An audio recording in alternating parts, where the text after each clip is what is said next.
पीले दांत वाली बहू। रंजना कभी ब्रश नहीं करती थी।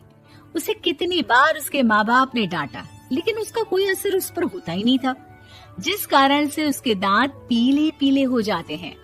शादी के बाद।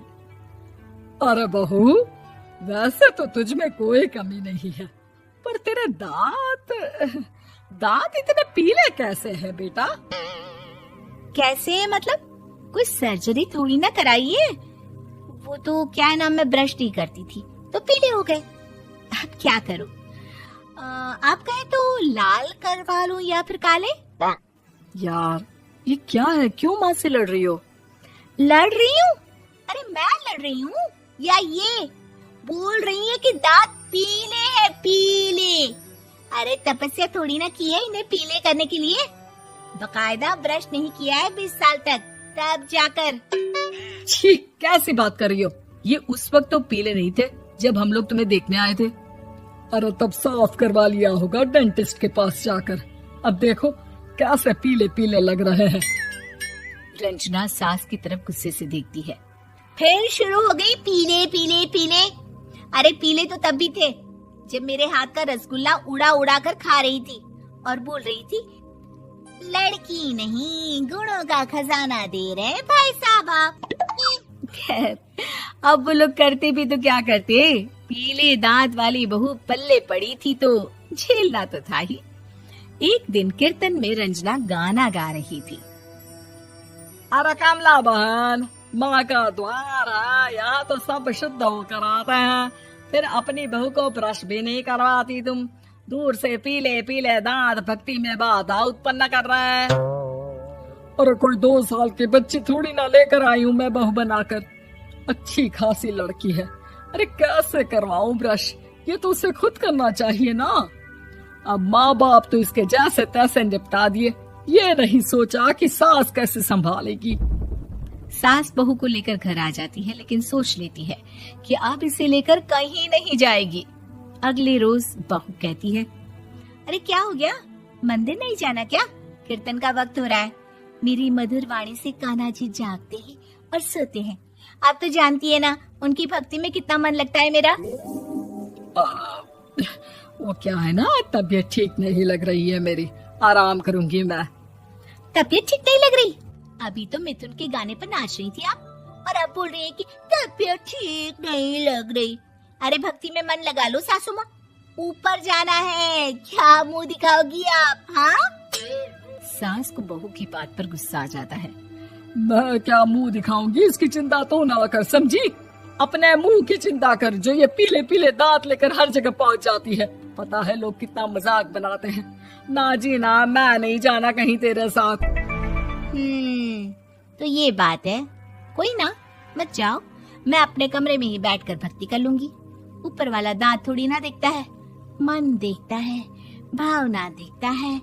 और अरे बस बस, तू सब कुछ दिखा, बस ये सफेद चमकदार दांत ना दिखाना किसी को, है?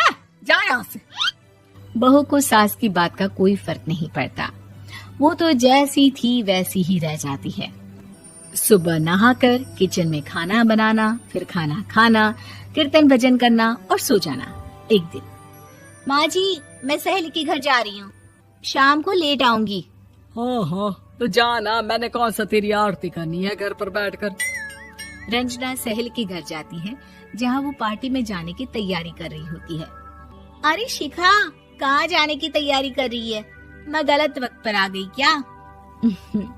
अरे नहीं यार, उल्टा सही वक्त पर आई है।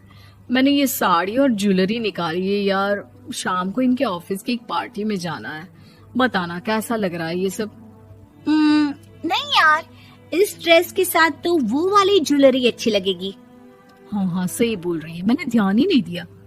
वैसे तो हमेशा से मस्त फैशन सेंस रखती है। तो बड़ा जाती होगी ना पति के साथ पार्टी में।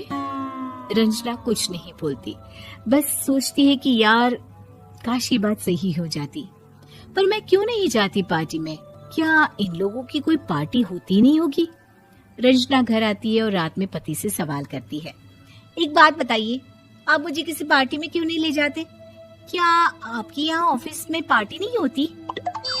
पति बेचारा क्या कहता कि दांत पीले हैं तुम्हारे इसलिए। अरे कोई पार्टी होती नहीं हम लोगों के ऑफिस में, तो कहाँ से लेकर जाऊं? और मार्केट, मॉल, कहीं वीकेंड घूमना, कहीं तो। अरे यार सारे हफ्ते में एक छुट्टी मिलती है, तो सोचता हूँ कि आराम ही कर लूं। क्यों? रंजना मन मार के रह जाती है। पहले कभी सास के साथ मंदिर जाया करती थी, लेकिन वो भी सास ने ले जाना बंद कर दिया। घर बैठी बैठी रंजना बोर हो जाती है। तभी उसे आइडिया आता है और वो मायके जाने का सोचती है। सासू माँ, 2 दिनों के लिए मम्मी के घर जा रही हूँ। अच्छा अच्छा ठीक है, आराम से जा। और हाँ, माँ से कुछ अच्छी आदत सीख कर आना कि कैसे शरीर के हर भाग की तरह दांतों की सफाई भी जरूरी होती है, समझी? शुरू हो गई ना आप। वो लोग आपकी तरह नहीं है कि छोटी छोटी बात का बतंगड़ बना दे। उन लोगों के लिए मैं मायने रखती हूँ, ना कि मेरे पीले पीले दांत। रंजना माँ को बिना बताए उन लोगों को सरप्राइज देती है, लेकिन जैसे ही वो दरवाजे पर पहुंचती है, अंदर देखती है कि घर वाले कहीं जा रहे होते हैं। अब माँ, काश रंजना दीदी के दांतों वाली प्रॉब्लम नहीं होती, तो वो भी हम लोगों के साथ चलती ना बुआ जी की बेटी की शादी में। हाँ बेटा, लेकिन अब उसे कौन समझाए कि उसको उसके पीले दांत नहीं दिखते, लेकिन उसके आसपास के लोगों को कितना एम्बैरेसिंग फील कराते हैं। मुझे तो कितनी बार उसके स्कूल की टीचर ने शिकायत की कि उसके साथ कोई लड़की बैठना भी नहीं चाहती, और ना ही कॉलेज में कोई उससे बात करना चाहता था। लेकिन पता नहीं क्यों उसे ये बात समझ में ही नहीं आती। कोई कमी नहीं है उस लड़की में, बस यही कि दांत पीले हैं। वो तो भला हो जीजा जी और उनकी माँ का, जो दीदी को जैसी है वैसे ही रखा हुआ है। रंजना को अपने घर वालों की बात सुनकर बहुत दुख होता है। वो सोचती है कि वो क्या करे, लेकिन फिर वो सीधा डेंटिस्ट के पास जाती है, अपने दांत चमकाती है और कसम खाती है कि वो रोज ब्रश करेगी। अरे क्या हो गया? तुम तो 2 दिनों के लिए गई थी ना। पर कोई ना, अच्छा है, चलो आ गई तो। रंजना सास के सामने आकर खड़ी हो जाती है और पूरी स्माइल करती है, उसके चमकदार दांतों को दिखाती हुई। हैं? चले मंदिर। माँ, मुझे माफ कर दीजिए, मैंने आप लोगों को बहुत एम्बैरेसिंग फील करवाया। मैं आज से रोज ब्रश करूंगी।